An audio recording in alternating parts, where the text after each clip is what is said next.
Okay,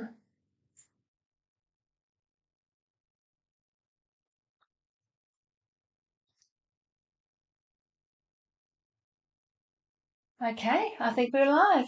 Hello, everyone. Welcome to this month's Q&A. We thought we'd do a little bit of a different format for all of our community and just do a Q&A style session. I've got Constanza, who's on our team. Do you want to say hello to everyone? Hi. She's not on camera, but what she will be doing is she'll be looking through the chat and reading out questions. So if you want to start the stream by one, giving us a like, and two, subscribing to the channel so you can keep up to date with all the future lives that we do and the content that we push out to our YouTube channel. And then if you just want to say hello in the chat and let us know where you are from and what the biggest thing that you'd like to learn from today's Q&A session is. We'd love to hear from you. So we have a few questions to work through, but I'll give people a little bit of time to jump onto the stream and to introduce themselves. There's a tiny bit of a lag between when we're talking and when we see the chat, so give us a moment or two. If you type in a question, give us like a minute or two just to see it and to answer your question, and we'll try and make it as engaging as possible. But do you want to start? Should we start off with a question and then we'll read the chat and see where everyone's from as they go?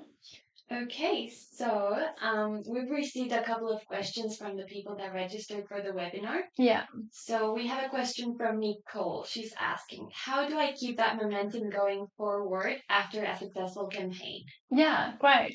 I think a lot of us have felt that, the push when we push a massive campaign out there and we get that rush of inquiries in. And then we want to know, okay, we don't want to just leave it all flat after that. And so the thing that I like to do, and if anyone's seen any of my content from before, is the peak and off-peak, preparing for the peak and off-peak seasons. But the way that I make sure that we are driving continuous growth, even when maybe our major promotion has stopped for the year, but we don't want to lose any of the momentum from that campaign, is to make sure that we have always on campaigns. So always on campaigns, I would say are like lower ad spend, and they're evergreen, and they're not frequently changed, and it's a general message. So you're not pushing a specific date, maybe just driving your inquiries pipeline or individual tour bookings and things like that. So look at having an always evergreen campaign that's on, to make sure that that increase in traffic from your website that you got, maybe all those users that clicked the ads, they visited your website, maybe they submitted an inquiry, and maybe it progressed from there or not. So you can always retarget those website visitors with remarketing, and you can then try to get them to push to the next stage. Two, you want to make sure that you're pushing them into a good email marketing system. So the reason why I love digital marketing so much is that it enables you to build like an ecosystem where you can then talk to them again, send them an email, remarket, and things like that. So make sure that your whole system is built out. And then the third way to make sure that you're getting the most from your campaign is to build community around your campaign. So invite those people to events, community gatherings. Maybe you have like a group on Facebook.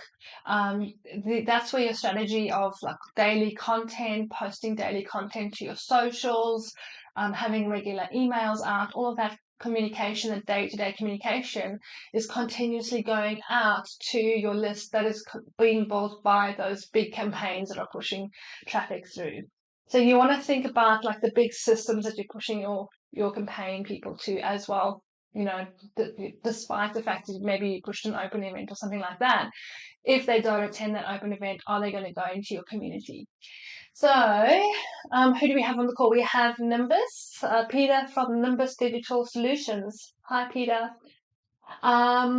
We've got Kay from St Andrew's College in Christchurch, New Zealand. And this is the first Q&A with Roberts Digital. Well, this is our first Q&A too. So join the club. We're doing it together. We've got Christian Education National with us, Nicole from Christian Education National, and she's the one that just asked that question. So yeah, Nicole got great results for her campaign. The thing that she can do now is just keep that communication. It's keeping top of mind, right?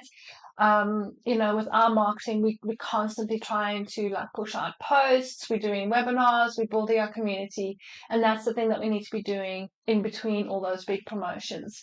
And if you can get your leadership on board to have budget for an evergreen, always on campaign, I would suggest that. Yeah, I'd even suggest an always on campaign over and above big promotions, because an always on campaign over time decreases in the cost per like acquisition, how much it's costing you to get a tour booking and things like that. So Nimbus has asked, I see you using YouTube Live. Does it compare to other webinar channels? I suppose it depends on what you're trying to do with your live webinar channels. Peter, if you're trying to sell with a webinar and you have a very intimate audience and you own your audience, like you have their email addresses and you're speaking very specifically, it doesn't really matter what channel you use, as long as the software enables you to connect with your audience. We love it because of the chat functionality, and everyone knows how to get onto YouTube Live. But we also have dreams of pushing our content, beyond our little neighborhood. And so that's why we've started to build and experiment on YouTube. For local businesses, I'd probably suggest a more intimate like channel webinar software. If you get some software that's great called Webinar Jam, is another option for you to use. So yeah. And did I say hi to Jane? Hi Jane from Penrith. Lovely to see you. So what are the other questions? Okay, so then we have two questions from Claire. The first one is, what are some ideas for a refer a friend programs? Yeah. So refer a friend can work great. And initially people think, oh, it has to be like a paid incentive, like, refer someone and I'll give you $200 in return. And that doesn't necessarily have to be the case, although you can. So if you're going to use a paid incentive, I would say incentivize both the person being referred and the referrer, just so that it's kind of stays all above plane and everyone's like benefiting. And you want people to be referring to you because they love you and they know you and they just want to recommend you, rather than, hey, I get $200, I'm just going to refer everyone, whether they're good for us or not. So if you're gonna have an incentive, I would say incentivize both parties. And that could be like a free application, or it could be uniform shop credit, which works well. It could be, I don't know, bus credit, or it could be credit against fees and things like that. So yeah. So refer friends. So the number one thing I see is that schools need to give their parents the tools they need to refer, because often they have so many raving fans, but the fans don't actually have the tools in their hands to refer. So what are you giving your parents in the hand that they can easily pass on? Because our referrers aren't necessarily good marketers or salespeople, and they're just going to speak from their experience. But what do they have to give over? And so things that I like to support a referral program are like a little card in your prospectus that says, "Do you know someone who'd love us?" Give them this card. And that card could just highlight 5 reasons to choose us. And so, yeah, that card can be then given to someone. Maybe it can have like a little QR code on it to visit a website and things like that, or to submit an inquiry. When building referral incentives, another network to really think about is real estate agents. So going over, real estate agents don't really want to make money from us. They're making $60,000, for a house. They don't really want to be wasting their time. Just, I can get $200 for a referral, but if it helps their sales process, then they're interested. So what do they need in their sales process to get families over the line to say, yes, we have one of the top schools in our catchment? And then do they have prospectuses? Do they have to know your website? and things like that. So just equipping them, going over, giving them a visit, giving them a few prospectuses and the information they need. And then also, for those of you who have an onboarding process for new families, often we'll send them out like, oh, this is how you get communication from us. This is our introduction from the marketing team, or this is a introduction from the education team. I'd add to your automation information about how to refer a friend, like just so you're aware, we have a referral program, and email them the link. And you can maybe go to a landing page that has like, put in your friend's details here, or send your, if you have a friend that you'd like to enroll, for them to get them the incentive, let them submit the inquiry from this referral landing page so that you're both on the same page. Yeah, so sometimes a landing page can help that process. And then another thing in terms of referrals, if you want to maximize your referrals in your paid advertising, one strategy is to target friends or fans, which is often something that we will recommend doing, because it will then show about the ads, this person, the person that likes this page is your friend. And it kind of gives that curiosity of like, oh, I wonder how they're going at their school, and it makes that connection for you. So yeah, I hope that helps. Right. And Claire's second question was, what are some areas that I can upskill in? Yeah. So, great question. If Claire's in the chat, I'd love to know if she's actually made it to the call. Otherwise, we'll send her this recording. But Claire, totally depends on where you're at in your career life cycle. So typically for a marketing career or promotions career, what it looks like is in your 20s, you are learning the skills, the implementation and the technical. And there's like a whole range of tools out there that can help you. There's no shortage of information these days in terms of the training. But in your 20s, you want to get really good at the technical side of implementation and getting the work done. And so you typically building skills like your copywriting skills, your paid media skills, your design skills, or your eye for detail in terms of directing design, your video production skills, getting the messages out there and packaging it and implementing the day-to-day of what you do. But if you want to grow from there, so some marketers just love that zone and that could be their whole career and that's them done. If you want to get paid more by your employer, you have to be able to do more within the same amount of time. So you only get 8 hours a day. And so you need to build skills that are going to enable you to get more done within those 8 hours so that your leaders can justify continuous pay rises, right? And so this requires us to then start building our leadership skills. And so these are the skills that I like to focus on with training, because you can't just watch a YouTube channel, a YouTube training on how to do it. It really takes practice, intentionality, and like looking deep within yourself of what am I good at and what am I bad at, and understanding that and working with your skills. So questions I would ask if I was building my leadership capacity, so I can get to the next level, would be, can I present confidently? Can I talk to either a small group? Can I lead meetings? Can I present? Can I go on camera? Can I talk to a small group or go into assembly and speak to kids? Or can I, go into a business meeting and, like a business seminar and present something, probably on the technical side of things, confidently? I think that is a very good skill to have, no matter what role you are in the marketing function. And then the next skill, other skills I've been looking at is, can I have difficult conversations? Can I have great outcomes with difficult conversations that need to be had? And I think when we're younger, we tend to steer away from the difficult conversations and be less direct and kind of put up with the things that aren't perfect. But as you're maturing in your role, ask yourself, can you have difficult conversations? Can you handle those well? Another essential skill in terms of developing leadership capacity is the ability to negotiate. Can I negotiate well so that both sides win? So one of my favorite books is from a South African author that's no one really knows him, but it's a beautiful book called Let's Both Win. It's actually a marriage book, but I think it's those skills from that book can be transferred into all areas of life. I love that book.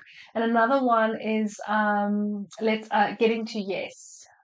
There's a book that's called Getting to Yes, and it's actually an audio book, and I used to listen to it every day going back and forth from work. So the lessons in that book are like drilled into my mind, and I can't tell you the number of times when I'm like, well, let's just think on the problem and let's find a solution for both parties and let's win. And you keep it like that ability to keep it non-emotional, practical, outcomes driven is really going to power you in your career going forward.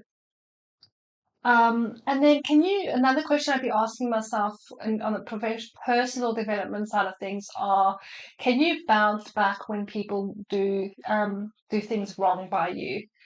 Say someone, I don't know, belittles you or doesn't give you credit for your work or criticizes you or screams at you. How do you bounce back from that and handle it so that your career and where you want to go doesn't derail because of the way people around you are treating you, the way customers are treating you, way prospectives, families are treating you. Can you stay on course no matter what the ecosystem around you is? So that's a great skill to focus on. And then the next one is, can you grow the portfolio of your team? So if you started a job and they say, okay, great, we've given you $70,000 as a marketing budget and you're on your own, get it done. Some people will happily just stay in their role as they are one person spending $70,000 a year for infinity and beyond and not ask questions about, can this function be adding more value to the overall college? Can I grow my team? Can I grow my portfolio? Can I become in charge of enrollments? Can I become in charge of video and content? Can I sell to the principal the importance of this function? So those are, skills that I'd be focusing on. So, yes, short answer is yes, focus on the technical. But once you have that technical training, today to set yourself up for long-term success, and especially with AI and ChatGPT and all that automation software, it's the focus is not so much on the technical anymore, and it's really on the people skills, and the soft skills are actually what are going to see you succeed in the long term. So I hope that answers your question. Do you think, Leah, if you're on the call, you can just let us know if that answered your question or not. But okay, we're moving on. So Julie sent a question here saying, is it worth to spend $1,000 on a print ad? Yeah. So the specific context of this one was a magazine ad. And so I'll go into what I know from being in the industry. How do you assess a magazine ad if it's worth it or not? Like back in the day, when I was working in schools, it used to be like maybe $2,000 when it was an expensive one. Now it's like $6,000 for a listing, and I was just getting more and more expensive. And there's also that FOMO that you get from these beautiful glossy ads that arrive, magazines that arrive on your desk saying, can you make sure that we have a placement in the magazine? And you don't want to be the person to say, no, we don't want to waste money on this. We don't want to be present. So watch out for the FOMO. In terms of magazine ads, it's not about just being in a magazine to keep appearances up. We really have to assess every single part of our working budget, and if it's working for us or not. So when looking at a magazine, the things that I would look at to tell if it is going to work or not is the magazine being distributed for free or is it a paid magazine? Paid magazines have a lot more intentionality around people actually opening it and reading it.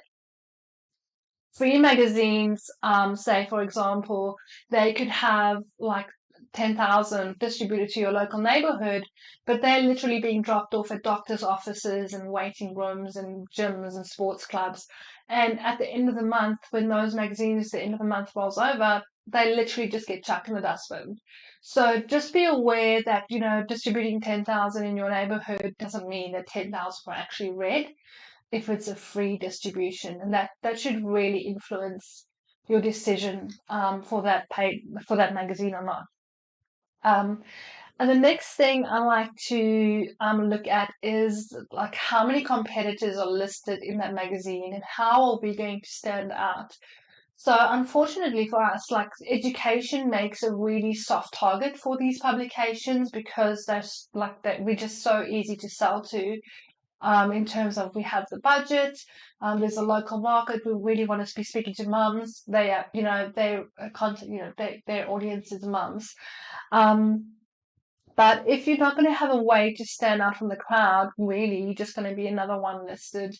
And it's kind of saturated with competitors. I know, sorry, I'm a bit fluey, so just excuse my voice, but I know with radio ads, the same thing happens. There's specific radio stations that are just so well suited towards schools and family listening that every second ad is a school because we're easy to sell to. And so you just have to be aware that, like, really, is that going to give you the cut through that you want in terms of standing out, or are you just going to be another one on the list? That's another important thing to decide on. And then the next thing I like to look at if a magazine is worth it or not is do they have a community of their own? If they're just distributing their magazine to doctors' offices and like they have a corporate number, there's no one, no content that they're producing, no one's face has ever been shown. Really, do they have a voice in the community that they can share with you, or is it just ticking the box? We have advertising spots, we need to sell them, you're a good candidate. So look at, are they at community events? Are they out doing road shows? Do they have a social media presence? Do they get any engagement on their social media? Because if their social media is not getting any engagement, what tells you that their magazine is getting any engagement? And yeah, do they have an online version? Can they give you stats on that online version? And then also look at the historical stats. If you've advertised with them before, you should have like a drop-down form on your inquiry, like a drop-down option. How are people hearing about you?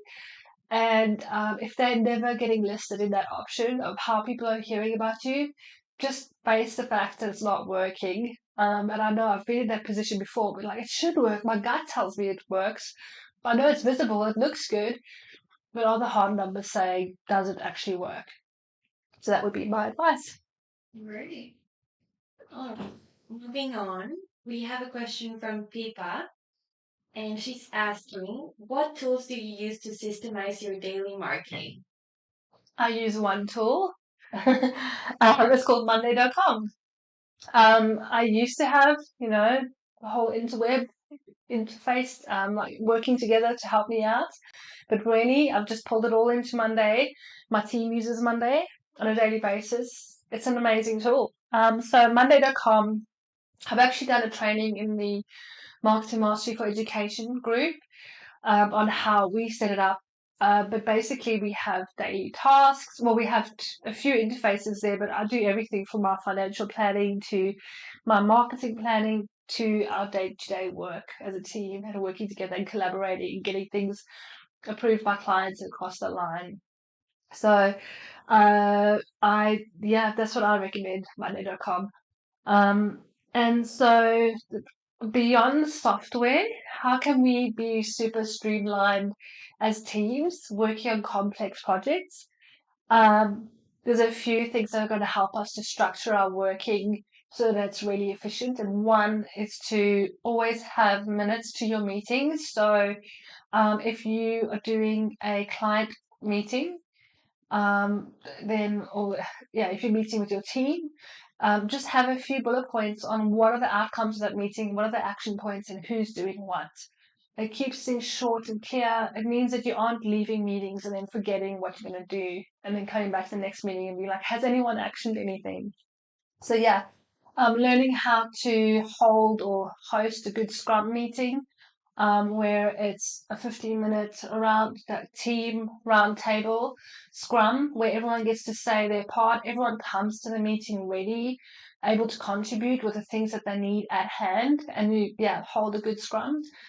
That's a great tool to have in your toolbox in terms of efficient day to day. And then also time blocking. So I feel like the tools that we really shouldn't have for productivity are email.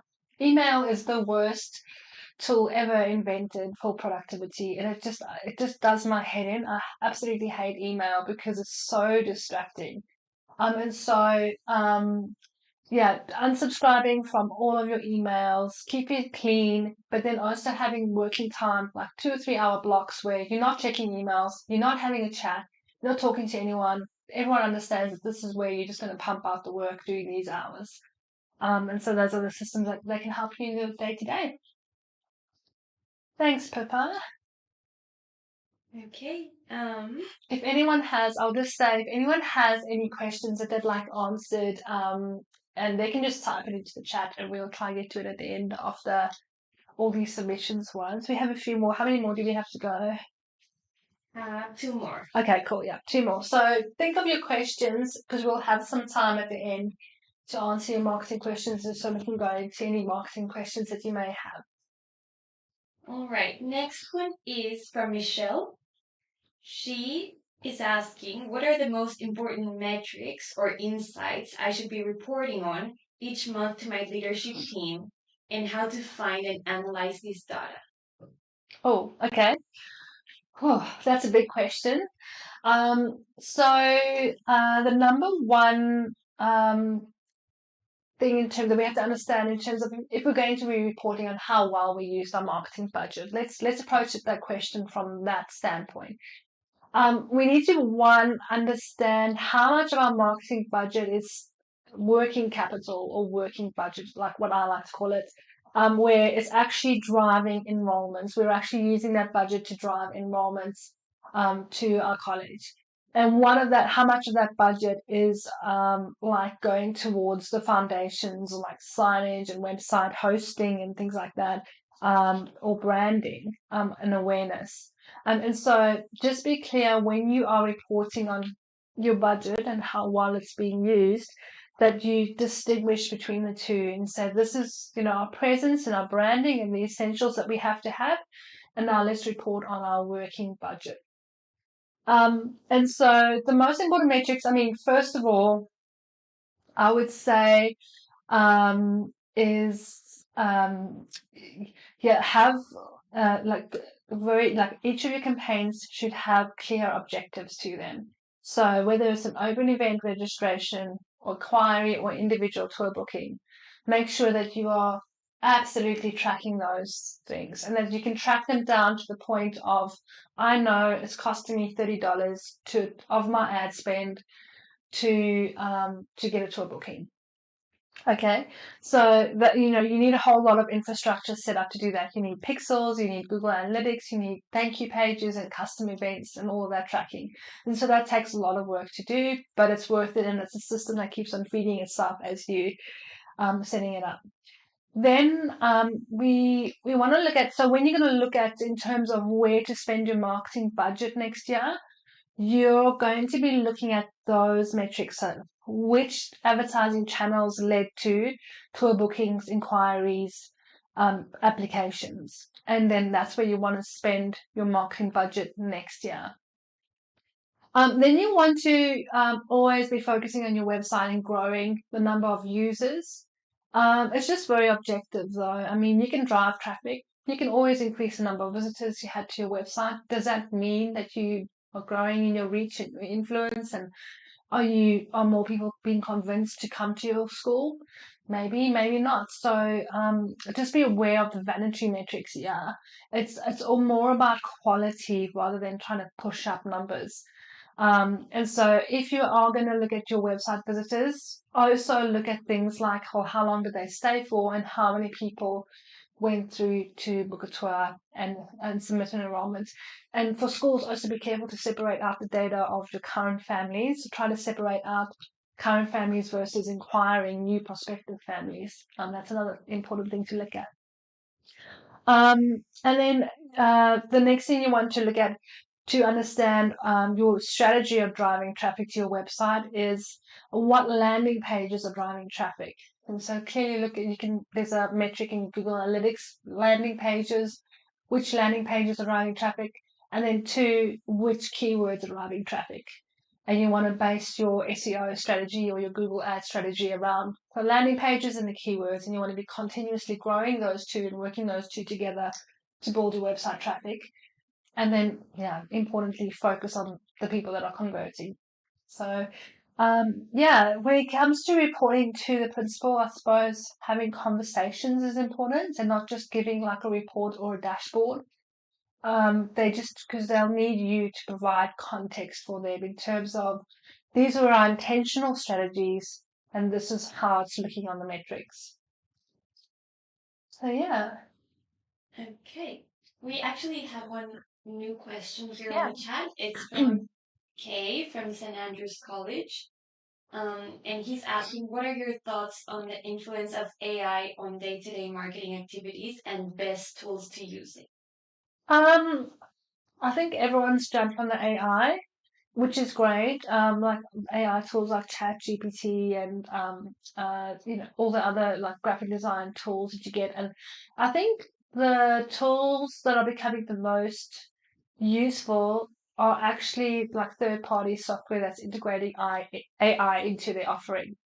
So, for example, now when I went into my email marketing the other day, it said generate text based on what you're talking about. And so I think what we'll see with AI is that all these tools are going to be implementing AI into their platforms. I, for one, I wouldn't recommend using ChatGPT for writing copy.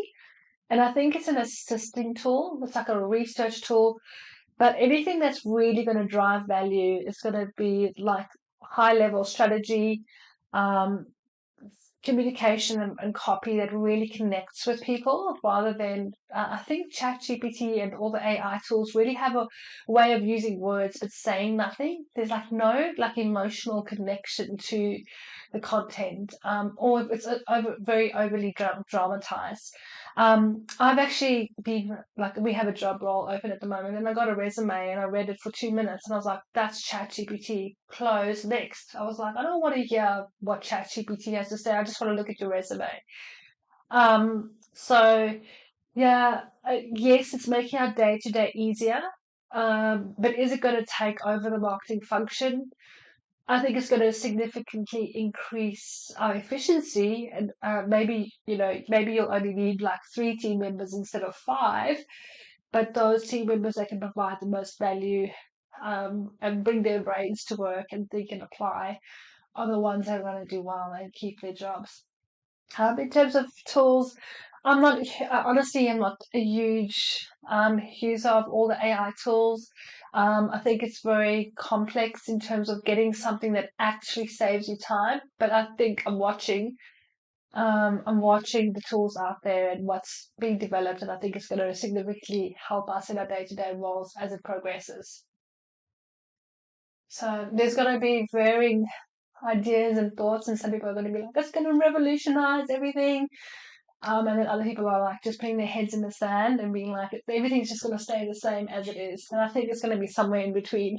Yeah, it's still definitely something in progress. That's like right. We've had with Meta, just like the Facebook AI that they're implementing, and they're kind of like wanting to force it on you Yeah. to like use their advantage creative and everything, that all of those things that don't really align with your brand, and they're just like making it hard for you. So until it's not perfected, it has been an annoyance sometimes. Yeah, totally. So definitely with our advertising, it has been very annoying. Just, like disregarding brand style in terms of trying to have overlays over your ads and things like that. But Yeah. I mean, some of the suggestions for, when you think of copy, when you're researching a topic and you're like, oh, well, what are give me 5 benefits of this? And it may have something that you haven't thought of. But yeah. Yeah.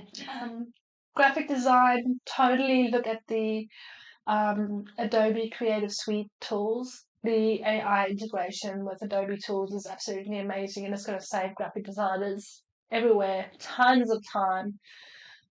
So yeah, that's another one to look into. Thank you. Okay, and then our last submitted question is, so when you did our promotion a few months back, you had the Metapixel installed on our website. How do they work and how can I use it?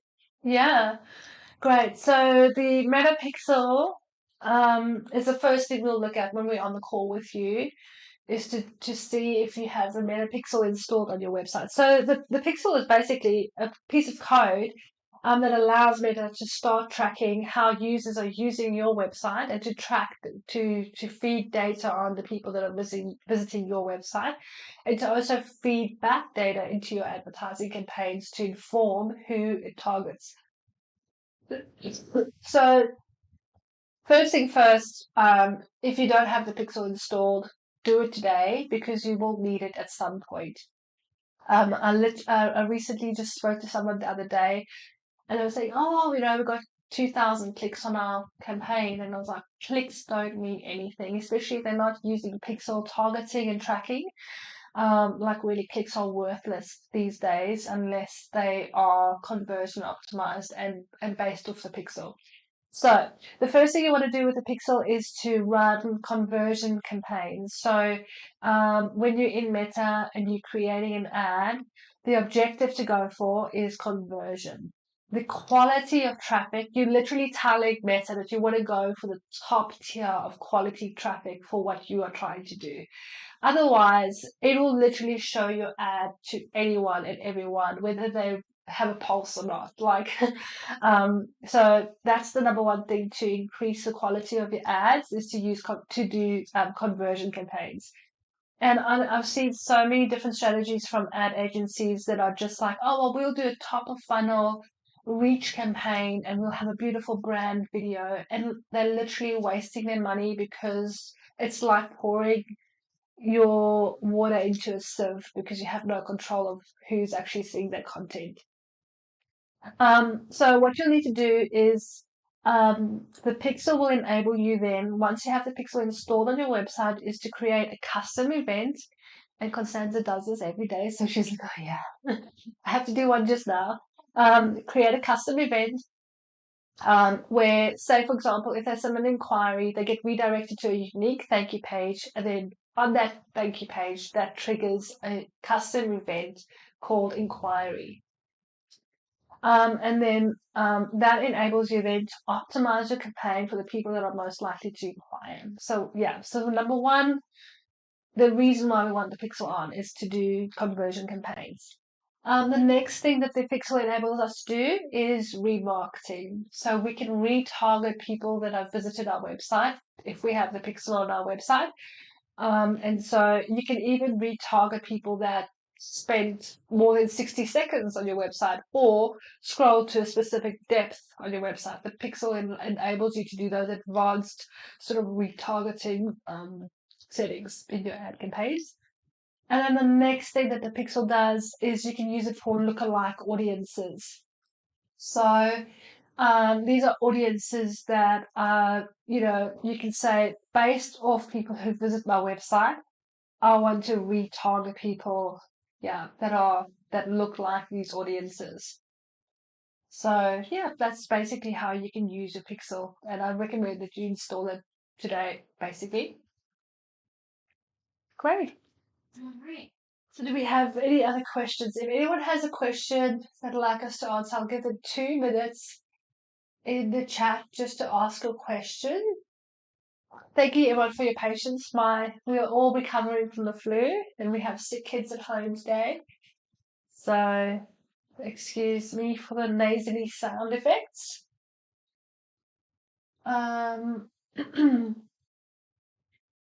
let me know, St. Andrews, if you have any nifty tools in terms of AI that you use and how you've been using it in your day-to-day marketing function.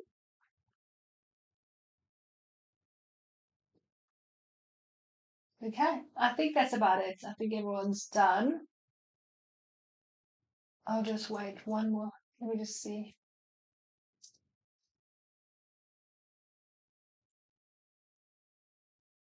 St. Andrews is asking, what do you think will be the new marketing tool for 2024? Oh, um, I think there's a lot of emerging technology for marketing reporting. Marketing reporting has always been super painful, but not only marketing reporting, but actually using your marketing data to gain insights into what should my next step be. So I think marketing platforms that can help us to determine what's actually being effective, um, and then to make those decisions for us based on the data from different platforms. So I've seen some working iterations of this. The only problem is it's like super complex to set up, and also to eliminate the data that's not significant or that's corrupted or so to take out all the irrelevant data from that and to extract meaningful, like, hey, you should be focusing on this. Like your SEO, like these are the keywords you should be focusing on, or in your local marketing, this is where you should be advertising based on the data. The only problem we need to kind of evolve, and that's why it's going to be a work in progress, is that we have to adapt how we do things in the physical so that these AI machine learning can get the right data in so we can make actually meaningful recommendations, if that makes sense. But I think there's amazing tools out there that can analyze like your website, um, your website users and where they're coming from and your SEO and then your paid advertising and make recommendations there. So I think those would be the tools I'd be most excited about. Cool.